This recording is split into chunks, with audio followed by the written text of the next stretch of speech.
la policía llega al hogar de John Gacy y descubre una escena grotesca.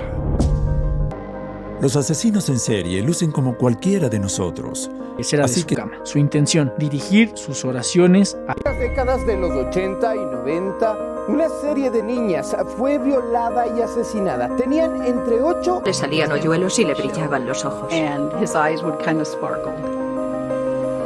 Estaba asustada y no daba crédito. En aquel momento nadie más sabía que el asesino era Gary Ridgway.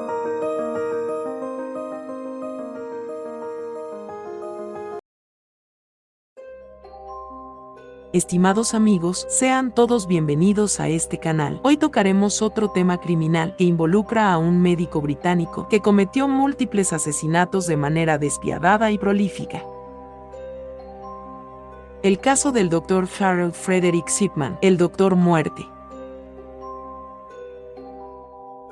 Nacido el 14 de enero de 1946, fue un médico británico acusado de matar y asesinar a más de 200 de sus pacientes, corroborados solamente en 15 de ellos en primera instancia y más tarde el número se elevó a 218. Es conocido por ser el asesino en serie más prolífico de la historia. En el año 2000, Shipman fue condenado a 12 cadenas perpetuas consecutivas por los asesinatos de 15 de sus pacientes. Después del juicio, la policía siguió investigando, ya que se estimaba que Shipman podría haber llegado a matar a más de 500 pacientes, de los cuales el 80% de ellos eran mujeres.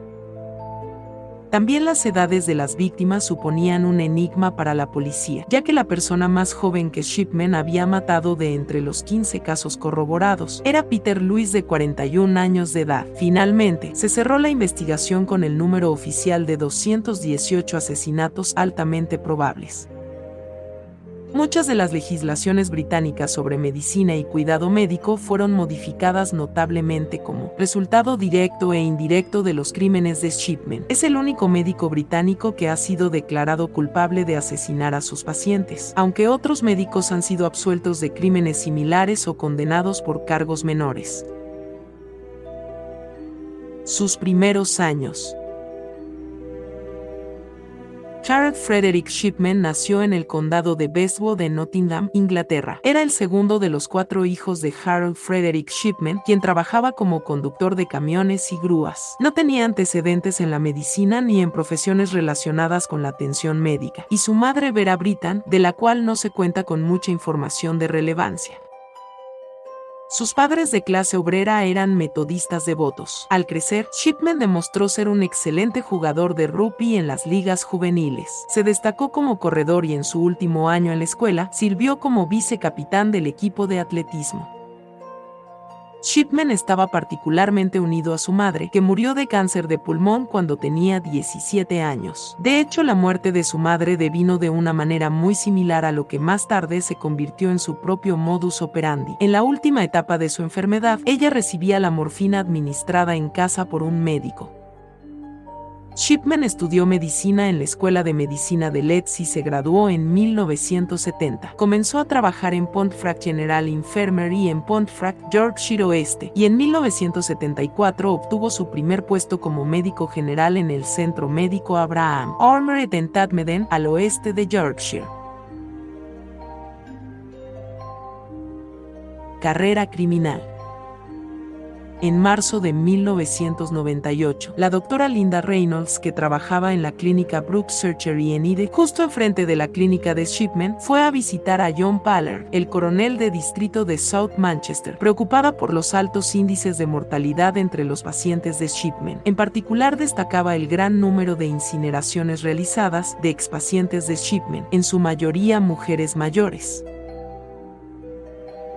El caso fue tomado en consideración por la policía, quien no tuvo, en primera instancia, suficientes pruebas como para arrestar a Shipman y levantar cargos contra él. En la investigación posterior sobre los crímenes de Shipman, culparían a la policía por asignar oficiales inexpertos al caso. Entre el 17 de abril de 1998, cuando la policía abandonó la investigación y la eventual detención de Shipman, este mató a 3 personas más. La última fue Kathleen Grandy, una anciana de Ide.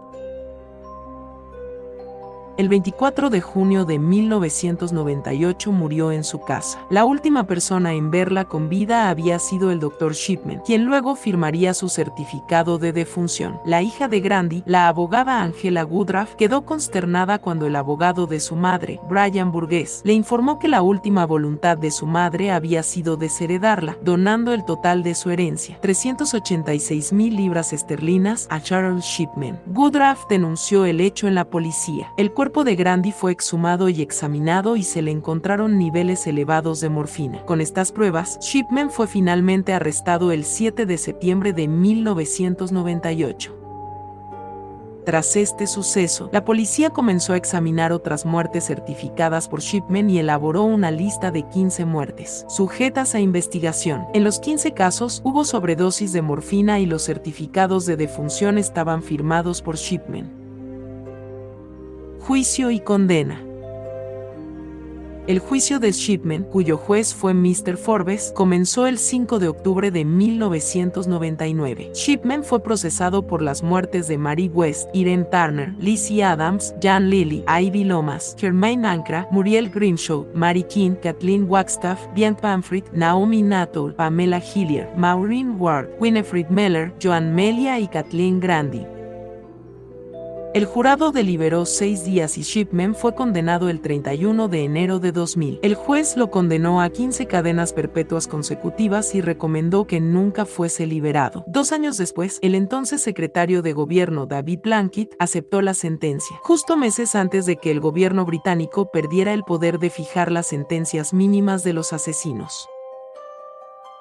En febrero de 2002, Charles Shipman fue expulsado del Registro Nacional de Médicos Británicos. Shipman negó insistentemente su culpabilidad y nunca hizo declaraciones sobre sus actos. Su defensa intentó, en vano, que no se le procesara por el asesinato de la señora Grandi, alegando que no había motivos suficientes para inculpar a Shipman. Su esposa, Primrose, mantuvo firmemente la inocencia de su esposo, incluso después de su condena. Shipman es el único médico en la historia de la medicina británica encontrado culpable de asesinar a sus pacientes. El Dr. John Batkin Adams fue acusado en 1957 de haber matado a 160 de sus pacientes durante un periodo de 10 años y posiblemente fue un antecedente para Shipman, pero fue absuelto. Sus últimos días. Shipman se ahorcó en su celda en la prisión de Wakefield a las 6:20 el 13 de enero de 2004, en vísperas de su 58 cumpleaños, y fue declarado muerto a las 8:10. Una declaración del servicio penitenciario indicaba que Shipman se había colgado de las barras de la celda usando sábanas. Algunos tabloides británicos expresaron alegría por su suicidio y alentaron a otros asesinos en serie a seguir su ejemplo. The Sun fue criticado por publicar la noticia en su página principal en tono festivo.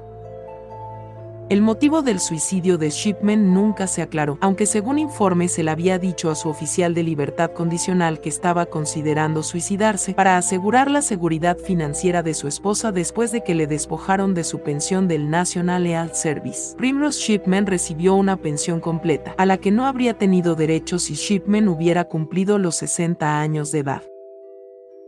El estudiador de perfiles del FBI John Douglas ha afirmado que los asesinos en serie están obsesionados con la manipulación y el control, y que suicidarse en la cárcel bajo custodia policial es su gesto final de control.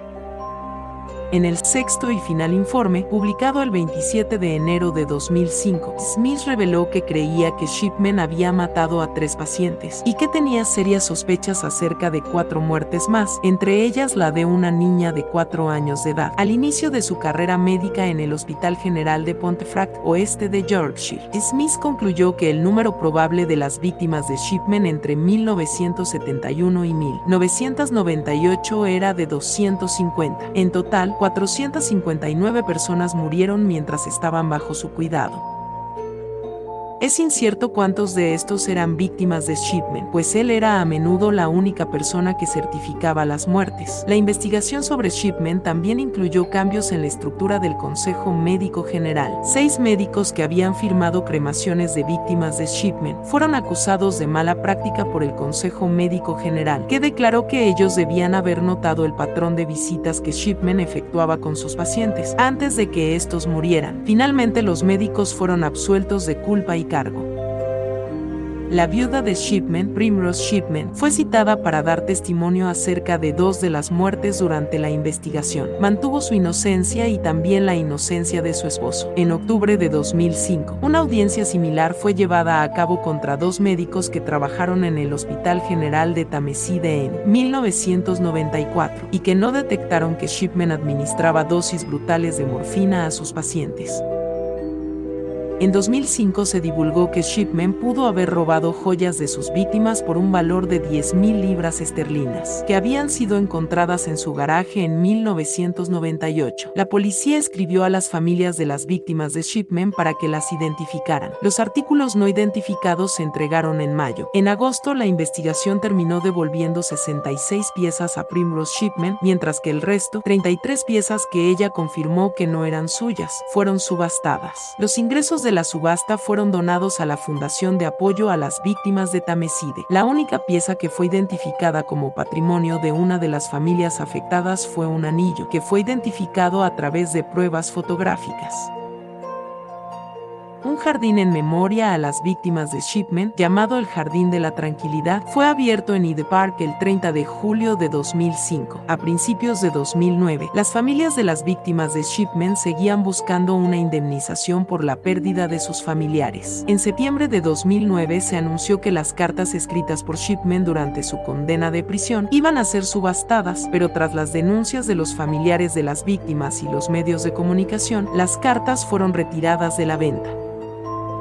Harold y Fred fueron unas historietas cómicas publicadas por Viz en el 2001, en la que también aparecía el asesino inglés Fred West, y que fueron duramente cuestionadas por las familias de las víctimas. En 2002 se emitió una dramatización televisiva del caso, llamada Shipman, con James Bolam como Harold Shipman. En un episodio de la serie televisiva La Ley y el Orden, los detectives Robert Gowren y Alexandra Ames investigan a un doctor sospechoso de ser un asesino en serie. Muchos de los aspectos del episodio hacen referencia a Shipman, como la drogadicción del personaje en su juventud y la cantidad de muertes de las que se le acusaba. En la parte final del episodio, cuando se confronta al sospechoso con las pruebas, aparece un hombre con barba gris y anteojos muy parecido a Shipman. El episodio también incluye irónicamente a un personaje llamado Al Shipman. The Fall y Jonathan King han hecho canciones referentes a Shipman. La canción de King ha sido muy polémica, ya que 6 meses después los medios la tomarían como medio de defensa hacia Shipman, impulsando a los oyentes a no culpar a alguien por influencia de los medios de comunicación.